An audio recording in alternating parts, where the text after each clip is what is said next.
to Uncontrollable, the podcast where we break the stigma, get loud, and get real about youth mental health. Truth is that having mental health struggles isn't weird, unnatural, or something to be ashamed of. It means you're human. Mental health affects us all, directly or indirectly. You're not alone.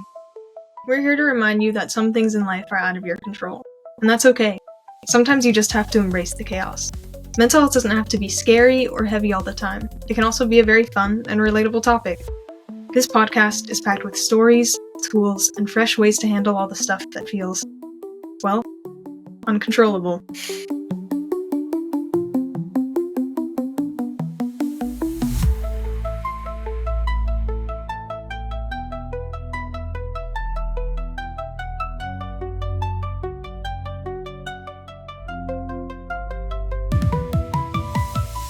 Hi, I'm Madison Mays. And I'm Sophia Lee.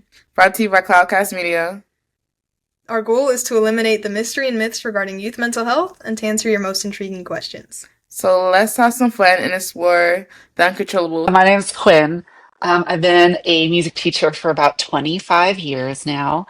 My career has spanned a lot of different things, including orchestral conductor. I've also been on nonprofit education boards as president, serving 1,700 association members. I've also done stints as a youth mentor, and I'm also a certified life coach. Okay, so how are you feeling today? Doing very well, thank you. How are you both? Good. Good. I'm good. Happy to have you here. Thank you for inviting me.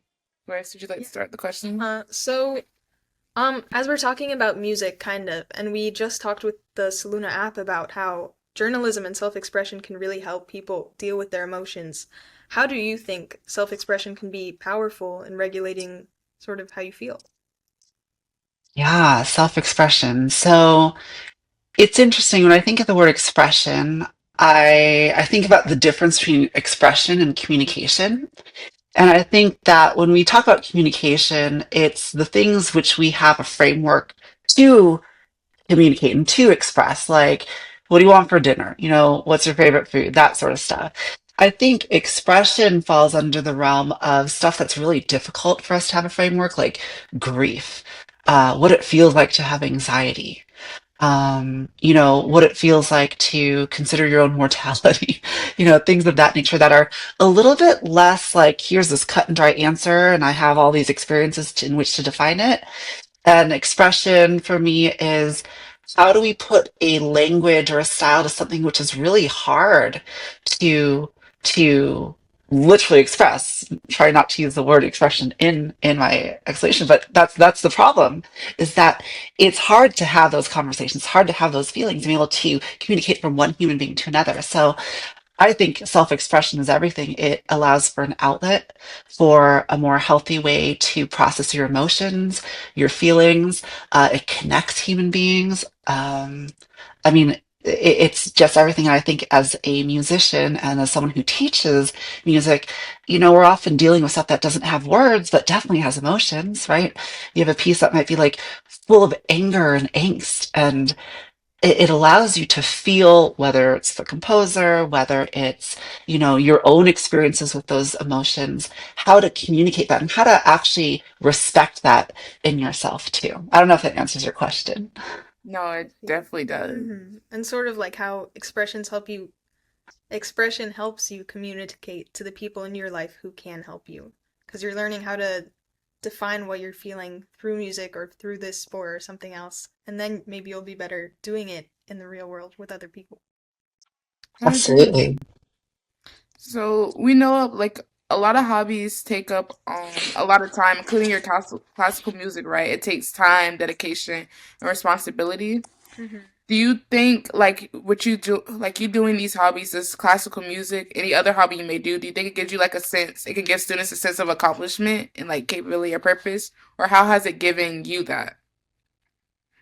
Yeah, I definitely think it gives you a sense of accomplishment. I mean, just working at anything and working through problems and working through adversity, I think gives you that sense of resilience. But I always like to say, classical music study or any like art study, whether you're an athlete, whether you study acting, whatever it happens to be, right? That takes time, diligence, and dedication.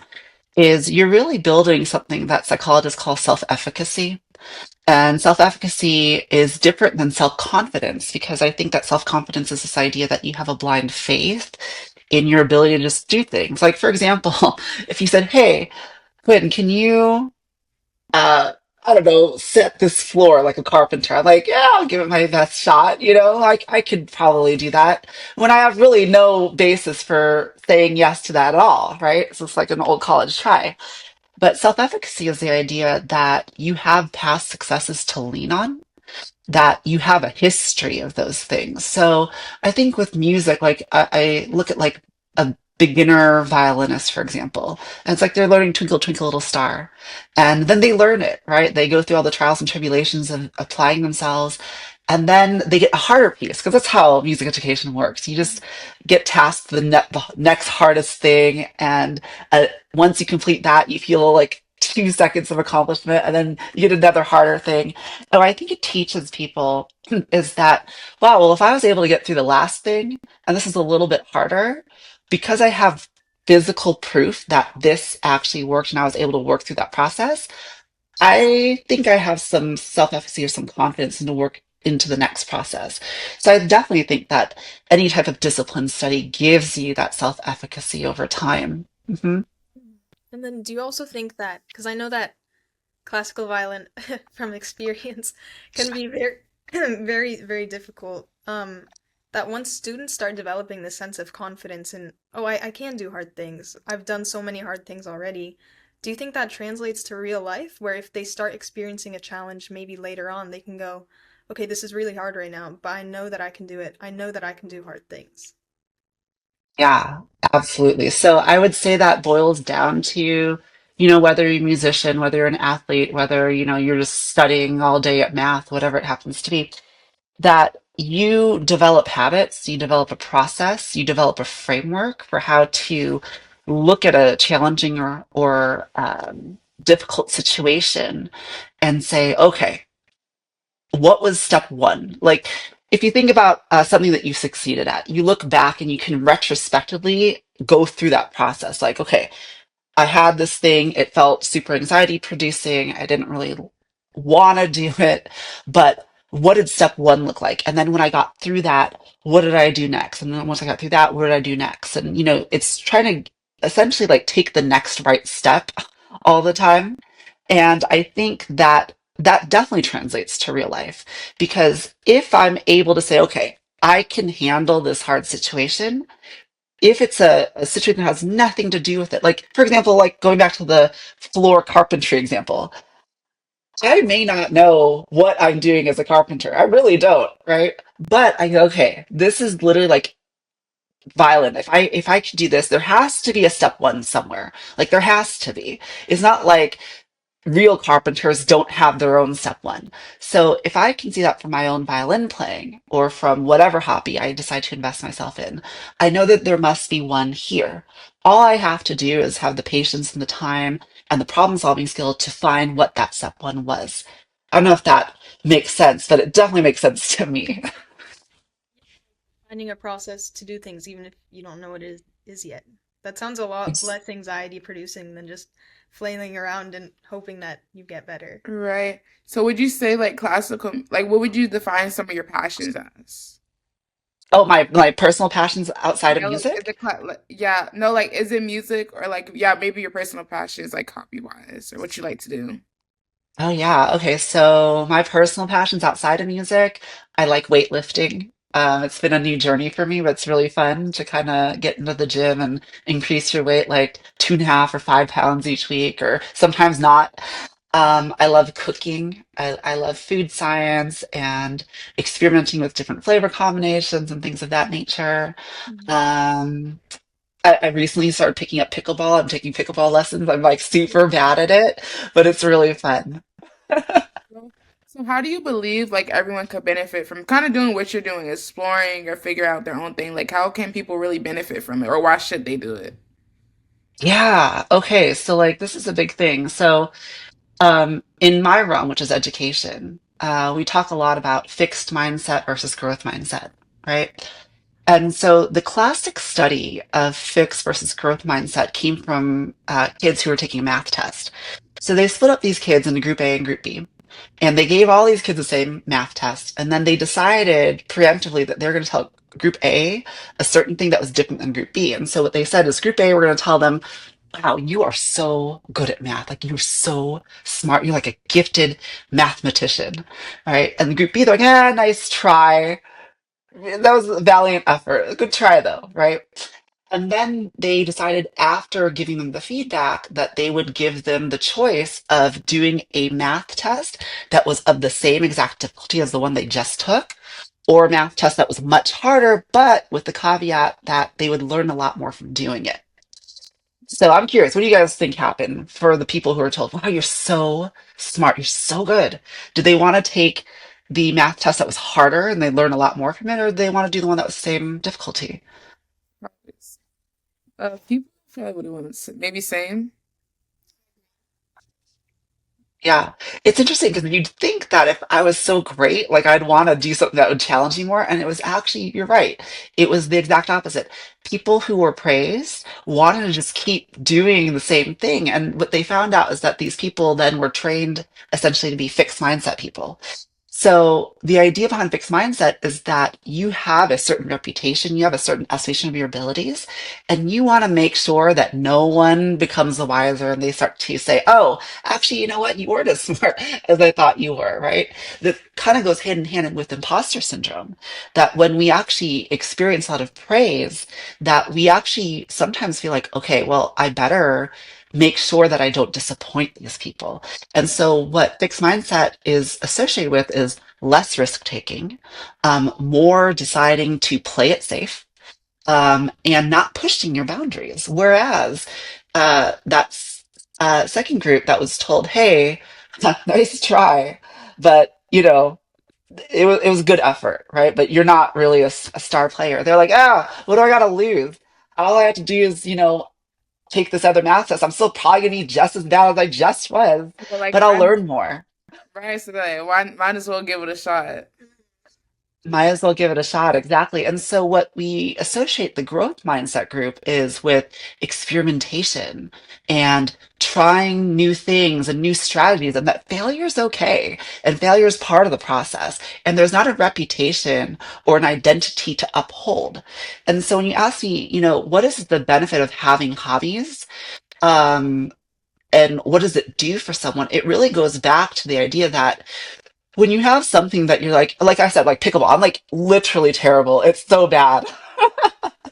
But I enjoy it because it's like one area of my life where I'm not asked to be an expert. And so if you're like, hey, like, wow, you're such a good pickleball player, I would feel a lot of tension, a lot of pressure to like make every shot. And actually it would probably become very unenjoyable for me, honestly, because I wouldn't have that non-judgmental environment. I wouldn't have the latitude to experiment and fail. And also just enjoy the process, right? And I think that that's something that you find a lot in that fixed mindset group is that you're just upholding this narrative, this idea, or this reputation.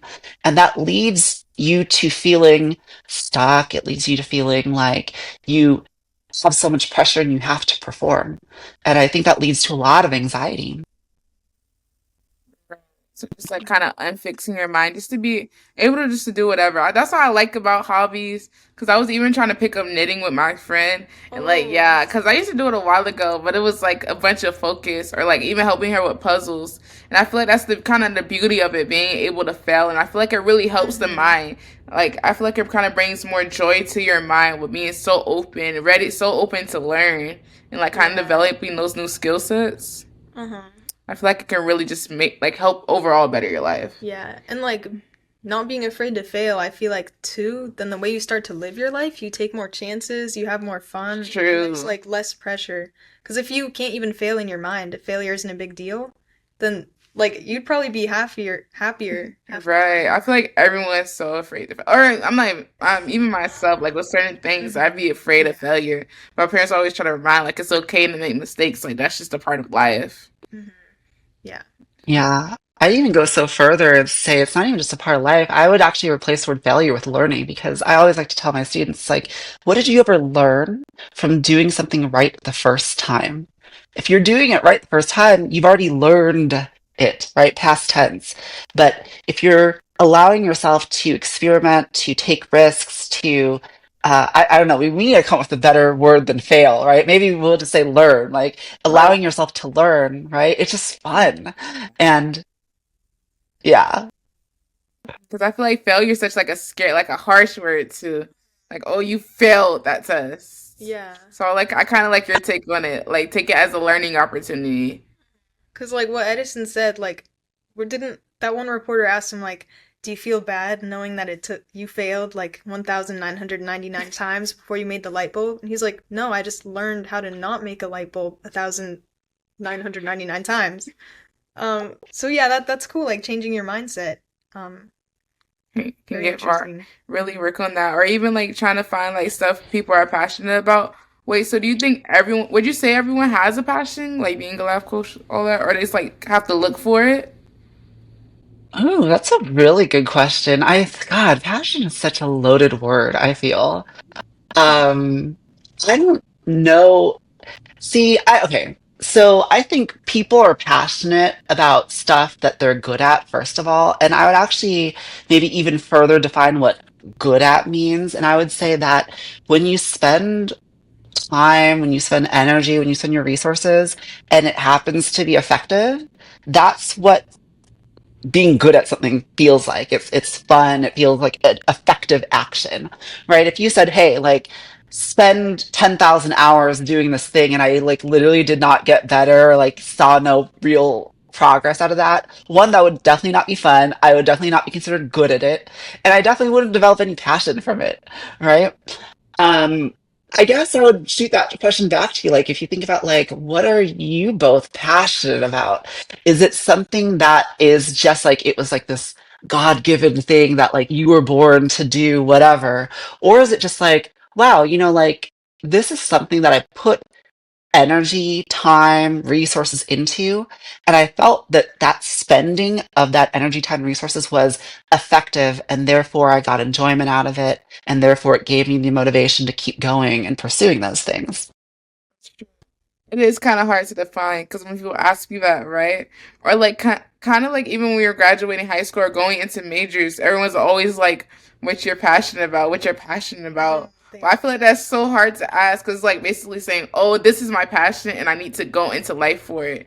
That's kind of like when you said like hobbies, finding stuff like, "Oh, I really love like I really do like enjoy art. I really like museums. I just like doing art, going to museums, seeing the show, right?" But it's like, oh, would you really make that your career? That's kind of when that line gets like I do enjoy doing it. So it's kind of finding like, oh, what's the passion? I kind of like how you worded that, like putting time and energy. So that kind of gives us something like to think about. But yeah, that's Mm-hmm. kind of what people are like lost graduating, or everyone's like, oh, I have no passions, or like I'm kind of just here. So Mm-hmm. like, what's the difference between passion, liking something? That is, it's a lot that goes into that. Mm-hmm. Yeah, and I feel like if you pursue a passion and you really put your time and energy into it, then you can feel like you're at least achieving something. Because I've been getting this thing on like Instagram, I guess, that says it makes people anxious when they know that they can do something, but they aren't taking action to do it.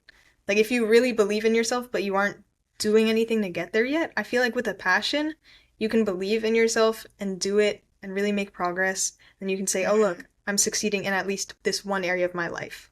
Like it'll be okay for the rest of my life, you know? Like sort of applying it. Um, so yeah. Yeah. No, yeah.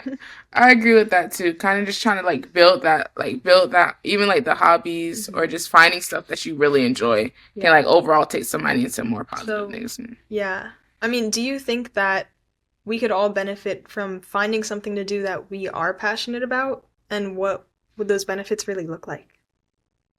Yeah, like absolutely. And again, passion, like you said, it's like, what's your passion? It's such a loaded statement, right? Because you could be passionate about so much, right?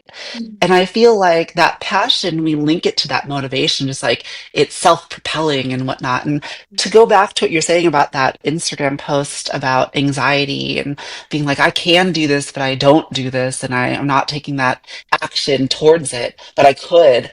I actually attribute that back more to like that fixed mindset, right? It's like, well, it has to be at this level, this standard of excellence.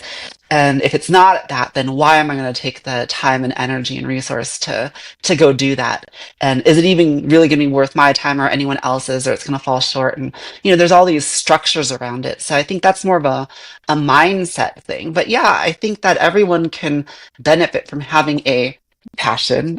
We're defining a lot of words today, like redefining or coming up with new We are words. redefining it. Mm-hmm. Or even people talking about what can have a negative impact, like losing passions too. Ooh. Like I hear this happens a lot for like Oh, sports or men in sports. They're like or just not even men, just people in sports. So you can lose a Yeah. passion, something you grow up loving, and it's crazy how something like you can love so much gets like taken. And I feel like Mm-hmm. oh my look gosh. Yeah. right. And like it's like should you replace that and what like I wonder if that's a whole like because you used to love something so much and then it gets taken from you. So now Yeah. it's this hole. Like what do you do with that hole? Yeah. Actually, because Quinn, it's so weird calling you by just your first name, but Quinn, you actually specialize, I believe, in treating people who are recovering from injuries and having to learn how to play again. They had to go this time without their passion. How do you see them process this and like regain their motivation for their passion and to just keep pushing through life and this hard time? What have you kind of learned from that? Yeah, absolutely. So I guess I have two stories because I wanted to touch on what your partner was saying about um, when you stop doing a passion, like athletes would just stop doing, they lose their passion. So one of my personal stories is when I was 17, I took the national championship first place.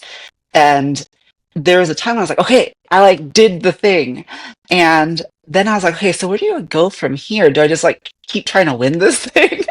Right. And I was like, I don't know. I already did it. And so there's this moment where I was like, okay, well, now that I did the thing, like, is it just like trying to hold down the fort and just defend my title for as many years as I can before I just get phased out and too old to do this thing?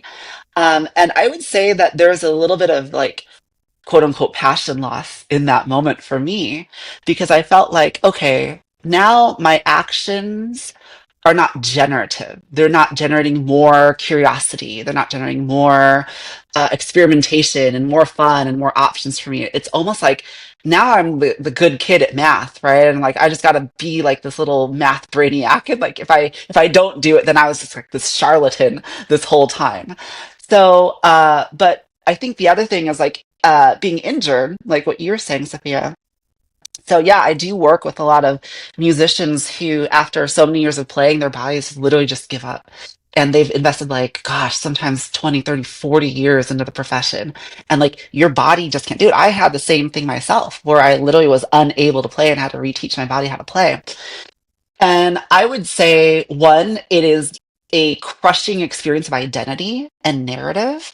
So I think that whether it's an athlete, right, and like, okay, I was the best, I don't know, football player ever, best quarterback, and all of a sudden you get injured, maybe you tore your ACL or something like that, and now you're like, okay, well, who am I now if I can't be the best? It's like, who was I if I couldn't be first in the nation at viola?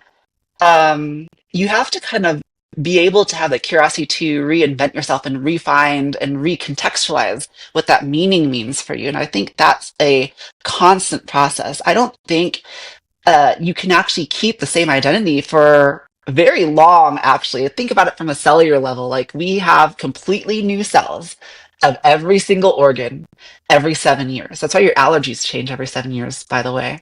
Right? So if you literally on a biological level weren't the same person 7 years ago, how do you think your identity is serving you of who you were 7 years ago? So let's just say you like, I don't know, I want to be an astronaut, right? And that's my passion. And you're like, okay, I need to want to be an astronaut for the next 70 years until I, retire or pass away, whatever. That's a big ask without learning how to redefine yourself through that process. So Going back to passion, see, I'm losing track of the question. What is it that you asked me No, again? I was just well, the main focus of like kind of what you're talking about now. So like losing it. So is it okay? Like, do you think it's okay for people to lose that passion? Like, should they, and when they lose it, should they just automatically try to jump into something else, or do you kind of have to like accept it? Because you say you come into like you meet people all the time who may like lose something. So what do you do with this loss? Yeah, that's a really big question. So I think it really depends on each person and what they want to do with it. Some people, you know, like let's say it's your profession. Like the people that I work with, it's literally their profession to perform. So they have to overcome their situation because otherwise they can't pay their bills, right? I think in the case of something where it's a little bit less severe, like maybe it's a hobby, maybe it's like your knitting that you're trying to do, right? And like, let's say you, for whatever reason, you got injured and your fingers didn't work anymore and you couldn't, you know, work with the knitting needles anymore. I think that's something that you can repurpose probably pretty easily because it's not really part of like your core, let's say, professional identity as an expert. You can redirect it. But I think the thing is with that is really instilling that idea of curiosity and play and experimentation.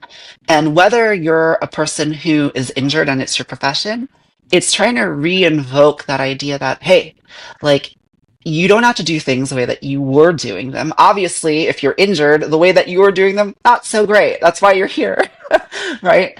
So let's come up with a more playful way. Let's come up with a more innovative way of thinking through what you used to do. And maybe we come up with a better solution that feels more authentic to you, right? Um, yeah, I don't know if that answers your question, does it? It's basically like even when you may lose it, just finding what fits for you. Like I feel like a lot of people are, or like basically when they fall out of love with something, cause like I felt out of like I said, I used to do really well in art. Like I used to win awards in like middle school, elementary school, even upcoming in high school. And then I kind of had some stuff going on, and then I kind of just like lost it. And then like and I didn't do it for like a couple years, so I kind of felt out of love with it, and I've slowly been trying to like regain it. So I feel like making sure, and I kind of like was mad at myself for it because I used to like really connect with my family for it, and I feel like making people feel like it's okay to fall out of love with something, it's okay to lose something, and like you don't really always have to find your way back for it. That's Mm-hmm. kind of what's going on. Just like even with like where you said some people are getting injured, either they're gonna come back to it if they really want it, or like you said, find it kind of have another purpose for something else. I would Mm-hmm. say it's really kind of going that route. I would Yeah. say. Like when you stop doing a passion, it opens up something new that maybe you've always wanted to try but never got to. Because people do put a lot of time and energy into one thing, thinking Yeah. it's for them when it's like really, well, it's not to say that it's not for you, but people put a lot of time and energy into one thing while even trying other things that might even make them happier. Mm-hmm. So Yeah. I think it's all about like finding yourself in that way too. Like that, what you said, that growth mindset of like, okay, this may or may not be for me, but having that mindset, oh, let me keep going, let me look, let me explore, let me dabble in things I'm probably trash at, like you said, the racquetball, but you enjoy it, it makes you happier. So Mm-hmm. I think that's something they're really honing onto. Yeah. It's speaking. By the way, what time is it? Wait, is it already time? Hold on. Uh, Do you What time is it? I think it's game it time. might be game time. Yeah. So in the middle of our podcast, we like to do mini game segments. Uh-huh. Would you like to play our game today? Absolutely. Let's do it. Okay, so today's game is overrated, underrated. So we're gonna say something and then you tell us if you think it's overrated or underrated. Okay. Okay, starting off strong with reality TV. I like it. So underrated. Nah, I like reality. You think? What do you think about reality TV? You watch it? I feel like everybody trashes on it, but that's also like the same people who look at it. Right? I feel like So, I don't know. I feel like reality TV reflects a lot of what society like, mhm. kind of how it is, and it's like a big social experience to me. And there's so much like psychological like and analysis points from watching reality TV. Like it's kind of because they're like kind of closed off. Or like Love Island. I've been watching Love Island. Yeah. Yeah, like if you think about it, they're like stuck in what like rooms for like they're stuck in hotels for like about 3 4 weeks, and they just get thrown into like this secluded space with like 10 people they don't know. So if you Mhm. really think about it, they're like lab rats. Yeah. They're like lab rats, so underrated. Okay. Avocado toast. Overrated. Overrated? You don't like Okay, I avocados? agree. I love avocado toast, but gosh, like the fact that like it's like the new it food and like it's on every menu, like it's just a piece of bread with a piece of avocado and maybe some other flavoring. Come on. Like it's not hard to make. I can make it, you can make it. Like why are we going to a restaurant for this stuff? That's Yeah, true. like $20 for a piece of toast, I swear. That's true. It's ridiculous. Avocado does taste good on burgers, though. That's true. Yeah. It does taste good on burgers. Okay, next one. Ooh, Taco Bell. Overrated? I Yeah. don't know why people have such a fascination with it. It's literally just like kind of bad Mexican food. It's really bad. That's how I feel about Chipotle. I think Chipotle's overrated. I love Chipotle. You know, Chipotle. Yeah. That reaction, she did not like you for that. Right? Like, I react like that for everything. I'm very Chipotle. dramatic. No, have you seen those videos on TikTok with the little clear bugs that be crawling in the dishes? Ooh, I have to say, Oh, but yeah. No. Yeah, Later. I think I don't know. Something else, and it doesn't sit right. Something about Chipotle doesn't sit right with me. Just I think can't. it's good. Better than Taco Bell. I don't want to talk about. But you're trashing on Chipotle. Okay, never mind. We have to get through. Okay. The next one, Twilight. okay. You guys are gonna kill me. I've never seen Twilight, so I have to say cannot comment. No, I've never seen Twilight 2, but I have seen. Do you know what Vampire Diaries Ooh, is? Mm-hmm. Okay. I've seen Vampire Diaries. What do you think of Cybertrucks? Over or Oh under? my gosh. Overrated. Yeah, I don't. So ugly. I'm sorry. They're so, are they bulletproof? No. Then why do they look like that? When he threw the rock at the window, it shattered. Yeah. And then he did it again. What's the point of a Cybertruck? Like, I get if it was like this big bulletproof, impenetrable machine, but it's just like there. Yeah. I don't know. It's kind of dystopian. Like they don't look real. Yeah. Yeah. Very overrated. Ooh, this is a controversial one. Eminem. You know the rapper? M&Ms? Over. No, Oh, M&M. I was like thinking like M&Ms, like the peanut one and stuff. actually, peanut M&Ms are on the list lower down, so I guess we can do Oh, really? Okay, we'll do both. Okay, well, peanut M&Ms. Okay, peanut butter M&Ms underrated. Peanut M&Ms overrated. Eminem the rapper, I think he's one of the greats. So I would say underrated. Okay. Although I would just say like fairly rated. Okay, fairly. Okay. Let's see. What do you think of pickles? Pickles, underrated. Thank I you. love pickles. I love pickles Yeah. too. Are you a condiments person like mayo, mayonnaise? Yeah, I love sauces. Love all like little accoutrements. Like when I get a hot dog or whatever, it's like full of everything. Wow. Oh, okay. Have you ever had Never had a like hot baked dog. bean? You never had a hot dog? Or no, I haven't had one in like years, but I've never had a hamburger. You've never had a hamburger? Because I've never eaten cow meat before. There's like Impossible. Ever, ever? Yeah, I've eaten impossible meat, but never like an actual like cow. Oh, that's crazy. Yeah. That's crazy. Let me see. Fast fashion. Fast fashion. I don't know how to respond to that. I guess These it's are- overrated. It's really bad for the environment. Yeah. Is it not just what is fast fashion? What It's is like I guess like all of the trends, micro trends, like Fashion Nova, Shein, and Temu are like taking over. Yeah. they are? I think Temu's Mhm. overrated. Think tuna is overrated. Yeah. It's cheap though. Like get like a rug. Oh, is that like fast fashion? And get a good rug.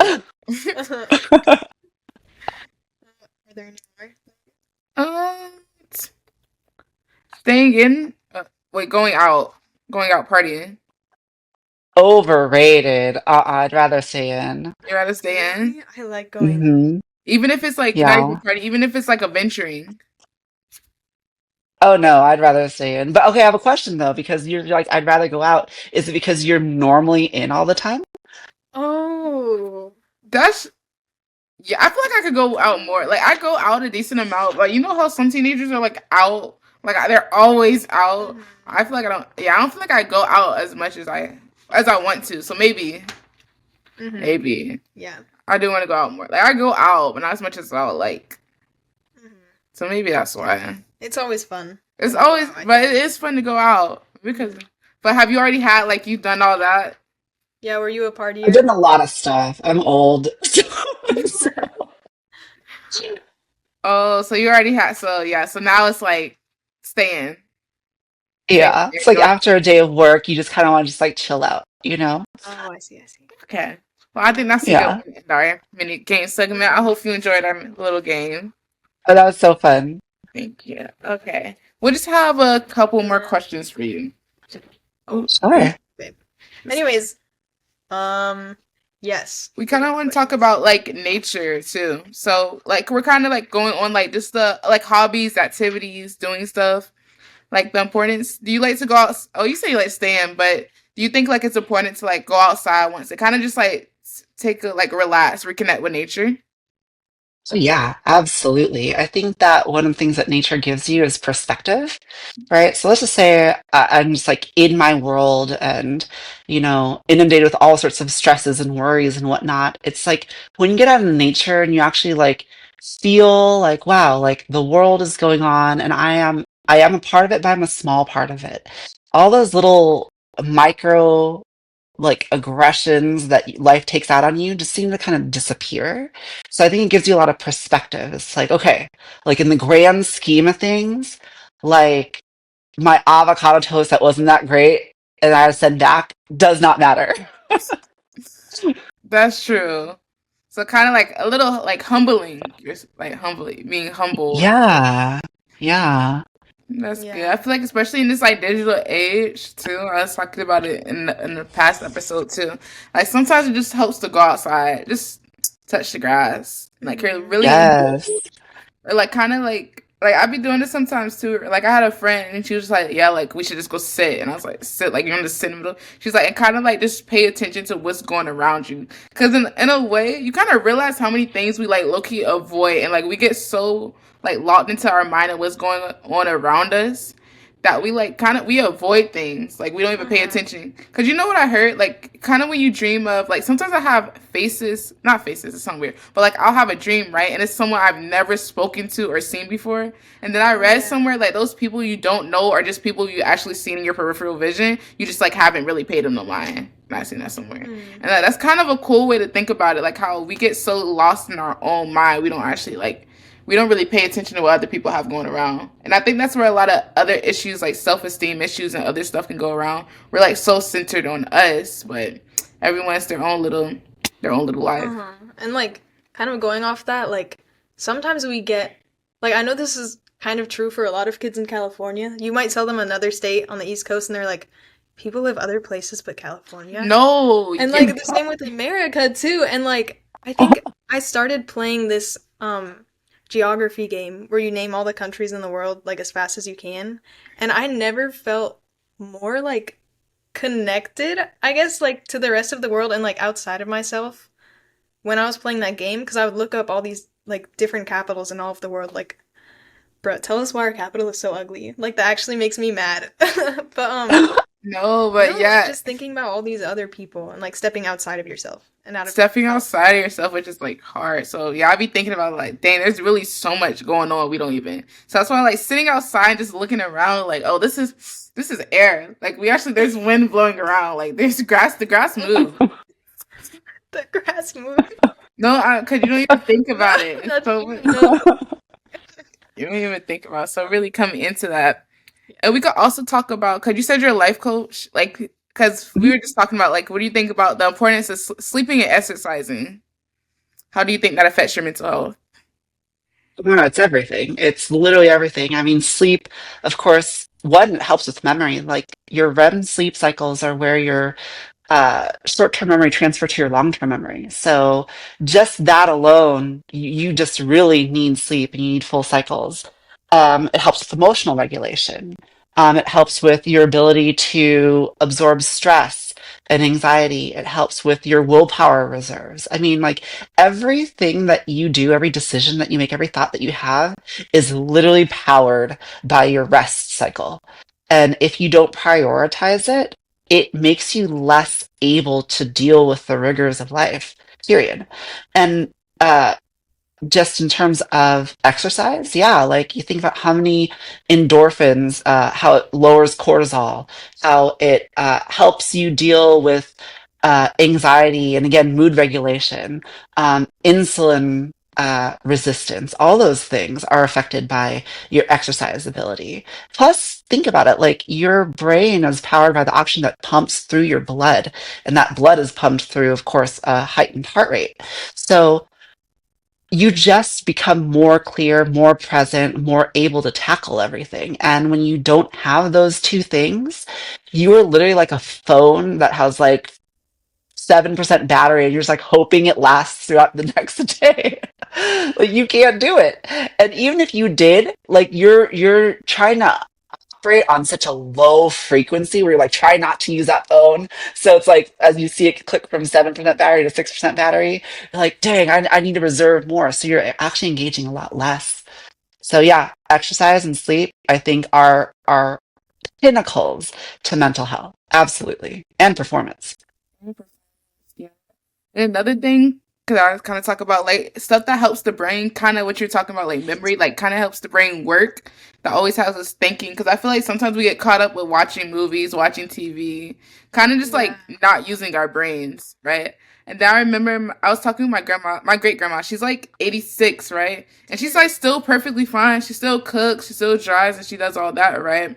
And she would just always preach to me like our mind is everything, right? She would preach like the importance of our mind and keeping it working. So every day she does something to like train her mind, right?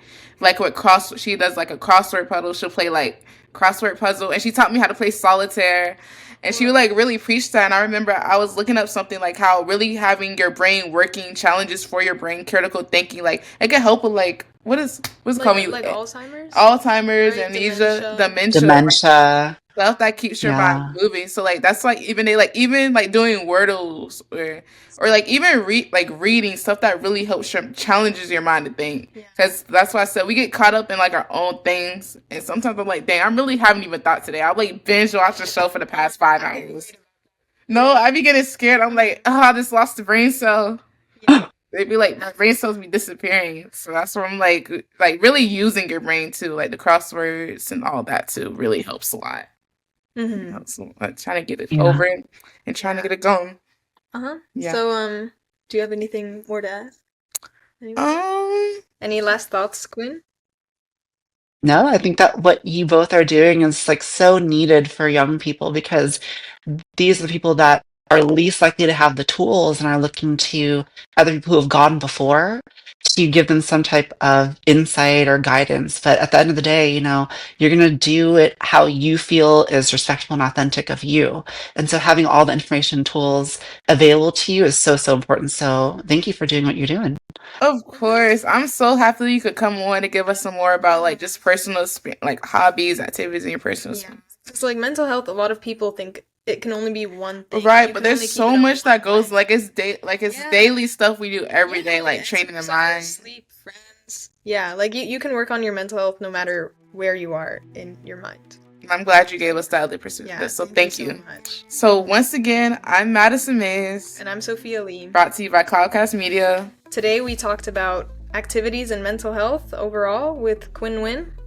And we hope you enjoy it. We hope you have fun. And remember, don't be afraid to explore the uncontrollable.